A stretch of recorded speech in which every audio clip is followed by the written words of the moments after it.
I've managed over $1 billion in ad spend for some of the biggest brands on the planet. And I've also helped people starting with as little as $100 a month find success. In this video, partnering with Foreplay, we're pulling back the curtain on something most marketers never get to witness.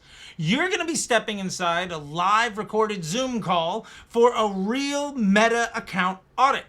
I'm going to walk you through the exact tactics and strategies I use to break down and improve meta ads so you can apply the same process yourself. No scripting, no staging, just the raw process with real stakes. All right, let's go. Nice. Charlie, we're in the hot seat now. We're going to move over to Suri from Tushy. But yeah. I'm terrified off the block here because the ad account is called moth/buff. So I'm scared already. That is terrifying. So 3 things here right off the bat for me. Number 1, are you trying to sell one specific product, or are you trying to sell a suite of different options? Like are all of these ads trying to sell basically the same hero offer? No, that's a great question. So we have a wide array. Can you hear me okay, by the way? Yes. Okay, we have a wide array of bidet options, particularly in the start of this year. We launched electric bidets early last year, or late last year, we launched bidet seats.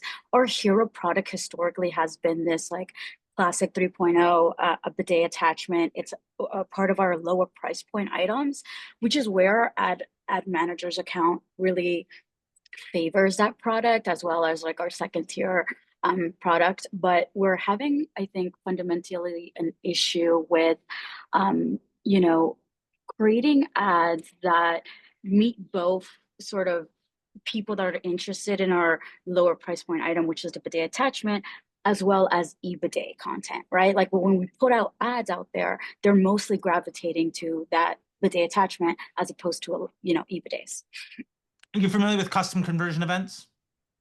Yes. Okay. Do you have a custom conversion event for the sale of that e-bidet? We do not. We have it for another. Let me see. Hold on. Let me see. Aura. Oh, yes, we do. Yes, right here. Love it. Cool. So here's what I would recommend. Yes. Love this. Go to some ad set, any random ad set.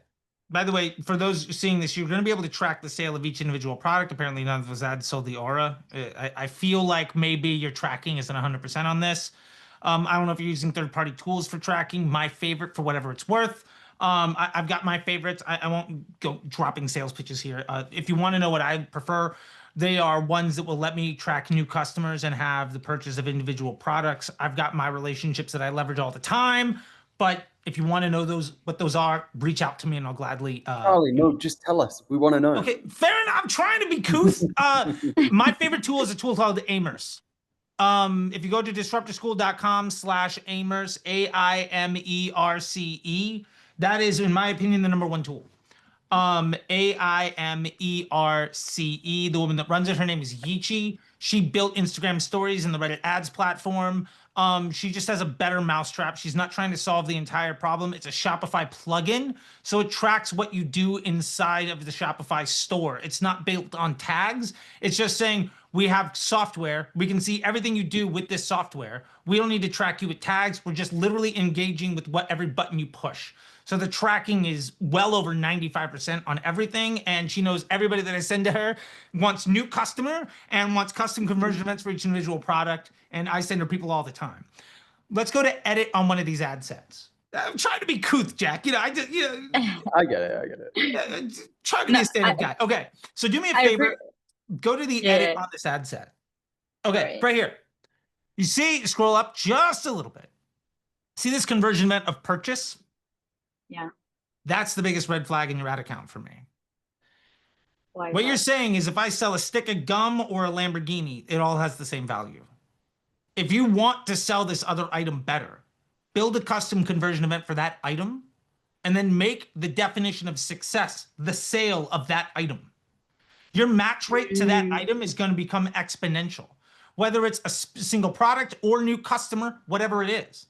I'm running the business right now. They're a matcha brand out of the UK. They're one of my agency clients, Disruptor Agency. And What we've done to cut CAC by 30% while doubling ad spend over the last 45 days is pretty simple. We built a campaign optimizing for new customer. Their customer acquisition cost is essentially dropping by 1 or 2 percentage points every single day. And we're getting better and better at testing for which offers and which ads we can sell those people. So not only is our CAC dropping, but the AOV on first order is up about 10% while we're doing it, because we can specifically control for the new customer acquisition. And they've got 15 bag matcha, and it's some in normal or chocolate, which he's calling cocoa or cocoa, because he's British. And you can get it in single order or a subscription. The point is, train the machine to understand what success is. Right now, everything is of equal value. So you have told the machine that, well, basically it's this. You are yelling at the dog for peeing inside the house, but never telling it that it can pee outside.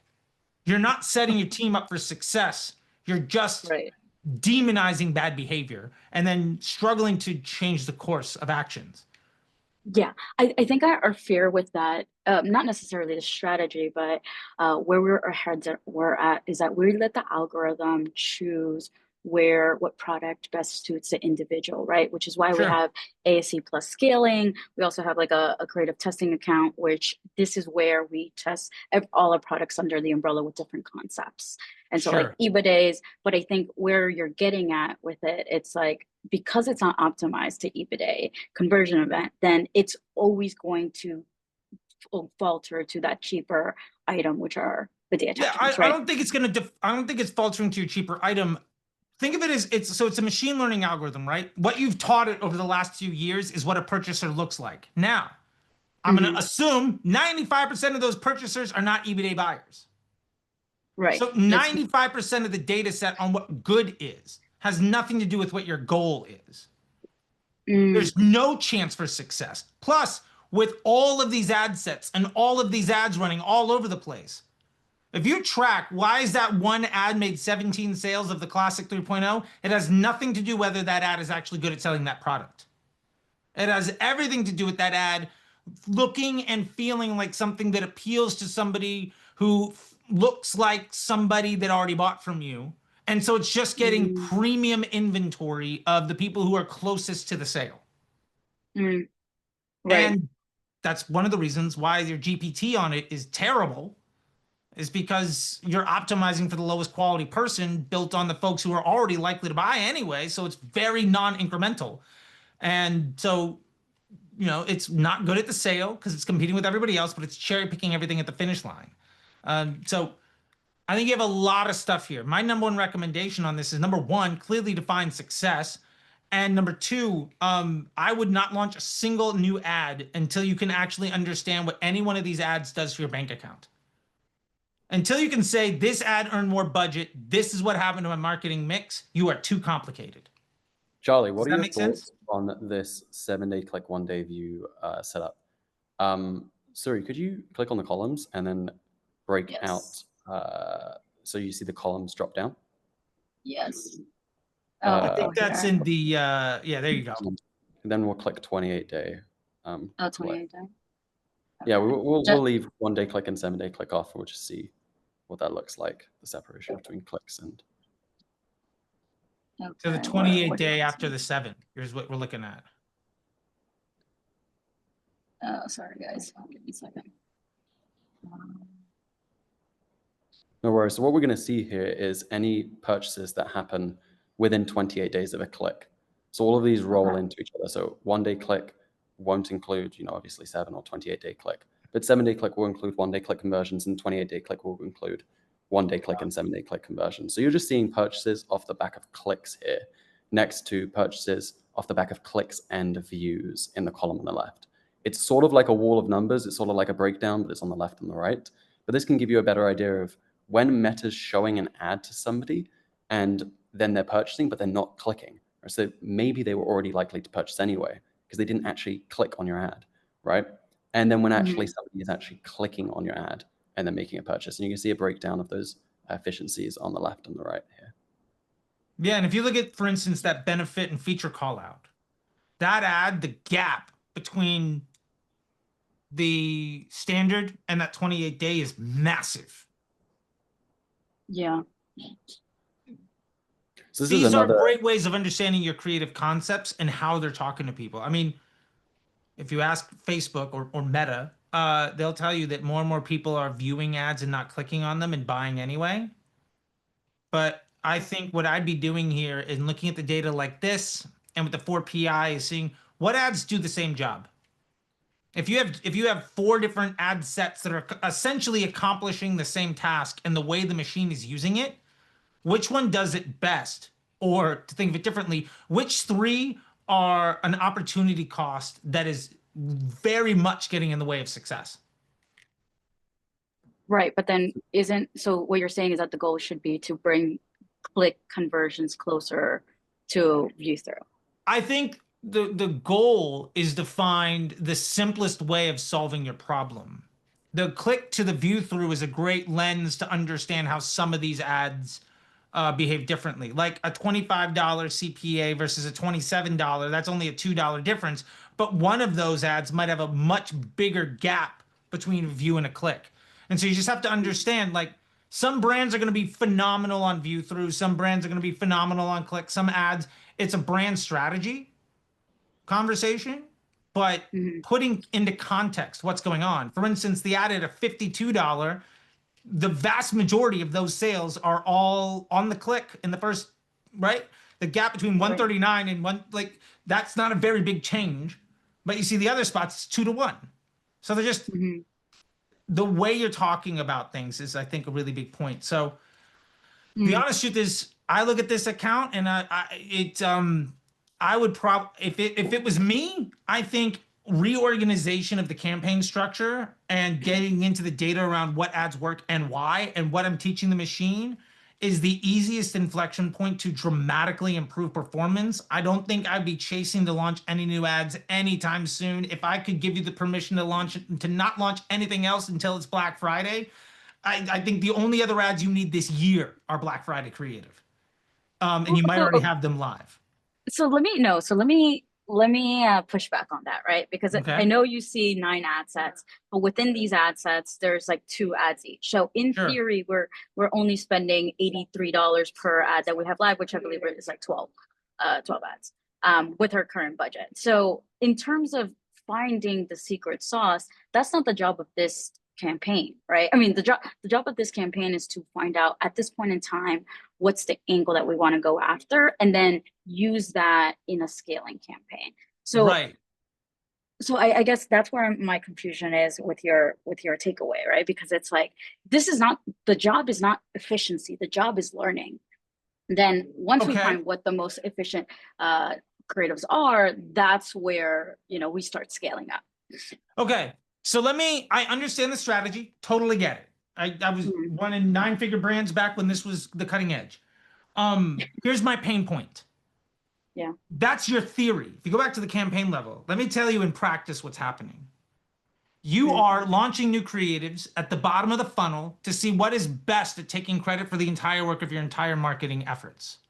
And then seeing, okay, who can best sign their name on the paper when we're bringing up the report to the front of the class and take credit for the work of everybody.